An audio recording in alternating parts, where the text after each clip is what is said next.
မတင်းလေဖုတ်မယ်မတင်းလေဖုတ်မယ်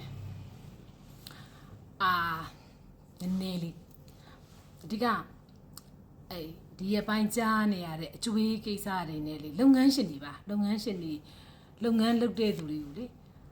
ကျွန်တော်ရဲ့နေအကျွေးကင်းပေါ့နော်အကျွေးမရှိနေထိုင်မှုလေးနဲ့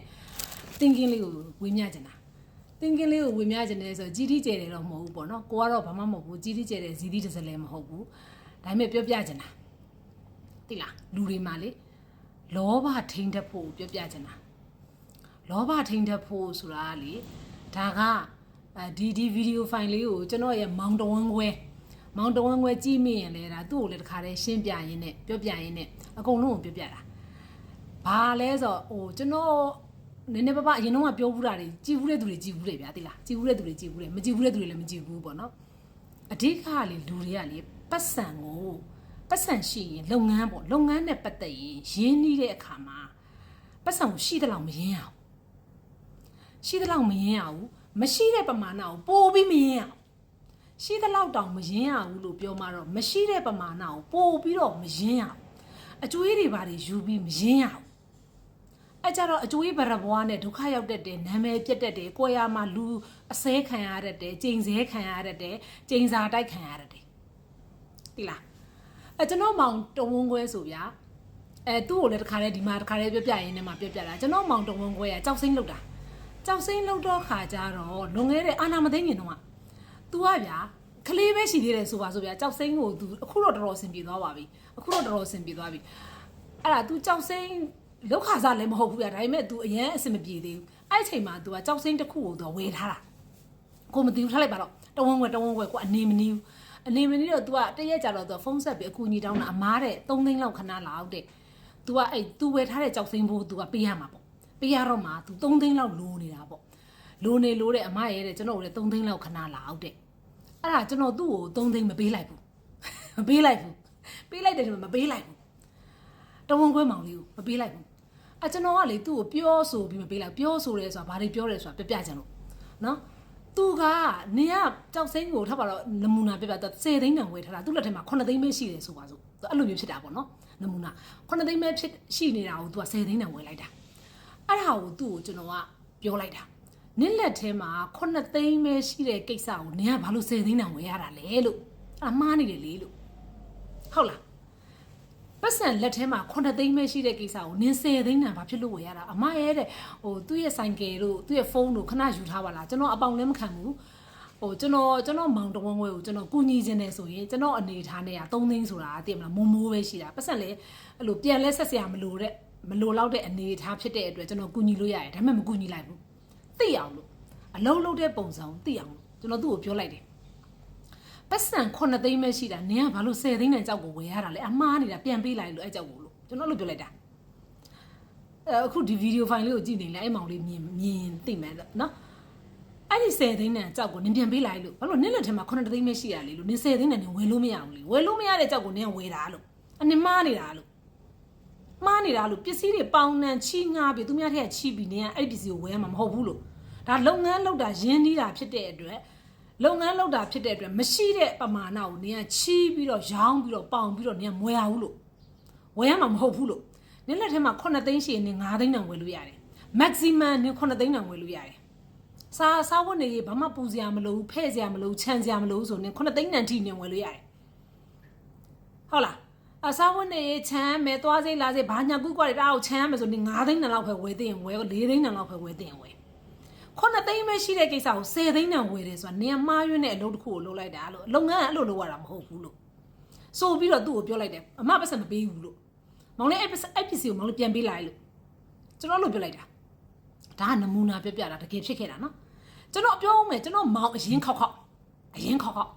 ်နော်တတိယမြောက်မောင်ကားဝယ်မယ်ဆိုတော့330လိုတာကျွန်တော်တို့ပကံသွားနေတဲ့ချိန်မှာသူဖုန်းဝင်လာတာသူ3ကားဝယ်တော့မှာကားဝယ်တော့မှာပေါ့နော်အဲ့ဒါ330လောက်ပဲလို့အမားတဲ့ခဏလောက်တယ်ကျွန်တော်မပေးခဲ့ဘူးကျွန်တော်မောင်အရင်ခောက်နော်တော်တော်များများတည်း330ဆိုတာလေကျွန်တော်တို့ပတ်စံမဟုတ်ဘူး300လည်းပတ်စံမဟုတ်ဘူး330လည်းပတ်ကနေပေးလို့ရတယ်မောင်ပြန်ပေးစရာမလိုရော့အင်ဆိုမိုးပေးလိုက်လို့ရတယ်330ကိုဒါပေမဲ့ပေးခဲ့ဘူးသိလားအဲ့ဒါလည်းအဲ့လိုပဲ ဘာဖြစ်လို့လဲဆိုတော့နစ်မှာပတ်စံဘယ်လောက်ရှိရလဲ3900ရှိရင် maximum 3900တန်ကားပဲဝယ်လို့ရမယ် maximum နော်အမြင့်ဆုံးသူ့မှာဘာမှဟိုချမ်းစရာမရှိဘူးပေးစရာမရှိဘူးကမ်းစရာမရှိဘူးသုံးစရာမရှိဘူးချမ်းစရာမရှိဘူးဆိုရင် तू 3900ရှိရင်3900တန်ပဲ तू ဝယ်လို့ရမယ်ဟုတ်လား300ရှိရင်300တန်ပဲဝယ်လို့ရမယ်တကယ်တမ်းကျ300ရှိရင်300တန်ကားပဲဝယ်လို့ရတာတိလားအလုပ်ဆိုအဲ့လိုလုပ်ရတာလေ300ကိုမှစုမိစောင်းမိတာရှိတယ်ဆို300တန်ကားပဲဝယ်လို့ရမှာ200 emergency case တွေအတွက်200ကိုခြံထားရမှာတင်းထားရမှာအဲ့လိုမဟုတ်ဘူး300တန်ကားပိုးလိုချင်တာဆိုထက်စုမဝယ်နိုင်ဘူးဒီအချိန်ကဝယ်ရမယ့်အချိန်မဟုတ်သေးဘူးထက်စုလိုက်အောင်ကျွန်တော်ကားစဝယ်တော့လေတော်တော်များများသိတယ် mic လေးစဝယ်တာ mic လေးဝယ်တဲ့အချိန်မှာကျွန်တော်ထဲမှာအဲ့ကားတစ်စီးစဝယ်တဲ့အချိန်မှာအဲ့ဒီကား10စီးစာပတ်စံရှိတယ်10စီးစာပတ်စံရှိတဲ့အချိန်မှာအဲ့ကားတစ်စီးကိုစဝယ်တာစုငွေ10စီးစာရှိတယ်ရှိမှယောက်ျားလုပ်တဲ့သူကိုလုပ်ငန်းအနေထားဘာညာကူကနဲ့ mic လေးတစ်စီးစဝယ်တာနောက်မှအဲ့မာလီဘူးကြီးကိုပါကင်ဖောက်တဲ့အချိန်မှာလေအဲ့လိုပဲအဲ့မာလီဘူးကိုပါကင်ဖောက်ပြီးလဲပေးလိုက်တာပေါ့နော် mic ကိုလဲပြီးမာလီဘူးကိုကျွန်တော်ကပါကင်ဖောက်ပေးလိုက်တဲ့အချိန်မှာအဲ့ဒီမာလီဘူးအစီး20စာကျွန်တော်ဝင်နိုင်တယ်တိလားကျွန်တော်မှာစုငွေစောင်းငွေအဲ့လောက်ရှိတယ်အဲ့လောက်ရှိတဲ့အချိန်မှာကျွန်တော်က mic လေးဝယ်ပေးတာကျွန်တော် discovery လေးဝယ်ပေးနိုင်တယ် range rover ဝယ်ပေးနိုင်တယ်မဝယ်ပေးဘူး range rover ဝယ်ပေးနိုင်တယ်နော်မဝယ်ပေးဘူးရောsorry အဲ့ဒီမာလီဘူးလေးကျွန်တော် showroom ကနေကြိုက်တာဝယ်ဆိုပြီးကြိုက်တာယူဆိုပြီးကျွန်တော်ဝယ်ပေးလိုက်တာပြောချင်တာကကျွန်တော်ပြောချင်တာကလူတွေကပစ္စည်းပေါ့နော်သုံးဆွဲတဲ့ကိစ္စမျိုးတွေမှာပဲဖြစ်ဖြစ်အရင်းနှီးမှာပဲဖြစ်ဖြစ်လုပ်ငန်းမှာပဲဖြစ်ဖြစ်ရှိသမျှငွေအကုန်မသုံးအောင်သုံးလိုက် emergency case တွေအတွက်အမတို့သုံးစရာမရှိတော့ emergency ပေါ်လာပြီဆိုရင်အမတို့အရေးပေါ်လာပြီဆိုရင်ဘာလုပ်ရမလဲချီရတော့မှငှားရတော့မှဝယ်ထားတာတွေပြန်ရောင်းရတော့မှနော်အဲ့ဒါကအတိအကျသုံးဆွဲတဲ့ကိစ္စနော်အတိအကျသုံးဆွဲတာအတိအကျသုံးဆွဲရင်အရေးပေါ်ဖြစ်လာတယ်ဆိုရင်အမားတို့လုပ်ငန်းတွေကပြန်နှက်ရမယ်သူများတွေကပြန်ဆွဲရမယ်ပစ္စည်းတွေထုခွဲရမယ်အဲ့ဒါအတိအကျသုံးနေသူအတိအကျမဟုတ်ပဲချီးငှားပြီးသားပစ္စည်းကိုရင်းနှီးတယ်ဆိုရင်ကျွန်တော်ပြောပြမယ်ကျွန်တော်ရဲ့စိတ်ကိုပဲပြောပြတာနော်1000ရင်းရင်3000မြတ်မှာတေးကြတယ်ဆိုပါစို့နော်တေးကြတယ်နော်ဒါပေမဲ့ကို့မှာ3500ပဲရှိတယ်ဆိုပါစို့ကျွန်တော်မှ3500ပဲရှိတယ်ဆိုကျွန်တော်အဲ့1000နဲ့တော့900ချီပြီးမရင်းဘူးငါမျက်မှန်နေ့ကိုပြန်ပေးမယ်လေငါ3000ရမှာတေးကြတယ်ငါမျက်ရင်ပြန်ပေးမယ်ဆိုပြီး3500ချီပြီးမရင်းဘူးတိလားလူဆိုတာကွေးတော့လက်မဆက်တေးတတ်တယ်အခုငရင်နေပါလေလှုပ်နေတော့ကျွန်တော်ခဏပြောနေတယ်ကွေးတော့လက်မဆက်ပြီဆိုတော့အမားတို့နည်းနည်းပါးမြင်လာပြီထင်တယ်မြင်လာမယ်လို့ထင်တယ်မမြင်တော့လည်းမတတ်နိုင်ဘူးပေါ့နော်လူဆိုတာကွေးတော့လက်မဆက်ပြီတေးတတ်တယ်ကိုကသူများပြပတ်စံကိုချီးပြီးတော့သူများပတ်စံတွေကိုပြန်မပေးခင်ကိုသိရင်လေကိုကတန်တရားမှာမကောင်းဒါပါလေးပဲเนาะဒါ basic ပဲပါလေးပဲလူတိုင်းသိတယ်တန်တရားမှာမကောင်းအကျွေးရှင်ဘက်ကလည်းအကျွေးရှင်သေသွားရင်လေသူစိတ်ထဲမှာ तू အကျွေးမရသေးဘူးဆိုတဲ့စိတ်နဲ့သေသွားရင်မကောင်းသိလားအကျွေးဆက်ရမဲ့သူဆိုပို့ဆိုတာပေါ့အကျွေးဆက်ရမဲ့သူကအကျွေးပတ်စံကြီးသူများတွေကနေယူလာတယ်ယူလာပြီးတော့မှကိုက3ပြီးခါစားပတ်စံပေါ်မယ်ဆိုတာဆိုမပေါ်သေးဘူးဆိုတာဆို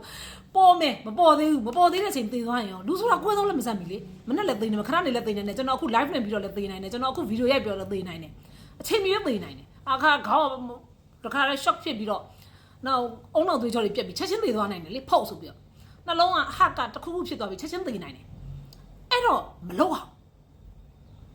နောက်တစ်ခုကငွေကိုအပိုထားရတယ်အပိုမထားပဲရှိတာအကုန်အော်ပြီးလှုပ်တဲ့သူတွေကတစ်ခုမဟုတ်တစ်ခုမှတော့သူတို့ကြိတ်ပြီးဒုက္ခရောက်နေတာကြီးပဲပေါ်တင်ဒုက္ခရောက်တာနဲ့ကြိတ်ပြီးဒုက္ခရောက်တာပဲဒါပဲကွာလားကြိတ်ပြီးဒုက္ခရောက်နေတာကြီးပဲသဘောပေါက်လားမသိဘူးအဲ့ဒါကိုတို့လာပြပြတာနော်တို့ဒါတို့ဘောနော်ဒါတို့လာပြပြတာမောင်အရင်တွေကိုတောင်ကျွန်တော်မကူညီဘူးဆိုတဲ့ကိစ္စတွေတက်ရှိတယ်ဆိုတာပြပြတာမောင်နှမအရင်တွေကိုကျွန်တော်နေ့စဉ်တအားပေးတယ်တအားကိုပြုစုတယ်တအားကိုစောင့်ရှောက်တာတကဏ္ဍအဲ့ဒါတကဏ္ဍကျွန်တော်မပေးတဲ့အပိုင်းတွေအများကြီးရှိတယ်ကျွန်တော်ခွင့်မပြုတာပေါ့မပေးဘူးဆိုတော့ကျွန်တော်ခွင့်မပြုတာကျွန်တော်ခွင့်မပြုတဲ့အပိုင်းတွေရှိတယ်သိလားကျွန်တော်ခွင့်မပြုတဲ့အပိုင်းတွေဆိုတက်ရှိတယ်ဒါတော့မှသားအခုဆိုရင်ဘာ15 Pro Max ပါကင်ဖောက်ပေးထားတာသူ့အမေကသူမိဘ15 Pro Max ဘာဖြစ်လို့လဲဆိုတော့ကျွန်တော်ဒီနေ့ထိဘလိန်းတာသူ့ငါသားဒီဖုန်းကနေဘယ်လောက် profit ရသွားပြီလဲဆိုပြီးဒီနေ့ထိဘလိန်းတာတွေ့တိုင်းဘလိန်းတာဟမ်ရပြီအခုလေဟဲ့လားဒီဖုန်းကနေငါသား profit ဘယ်လောက်ရပြီလဲဆိုပြီးကျွန်တော်နေ့စဉ်ပြောတာအားလေးလာပြီတို့ပြပြတာပါကဲနောက်နေ့မှဆက်မယ်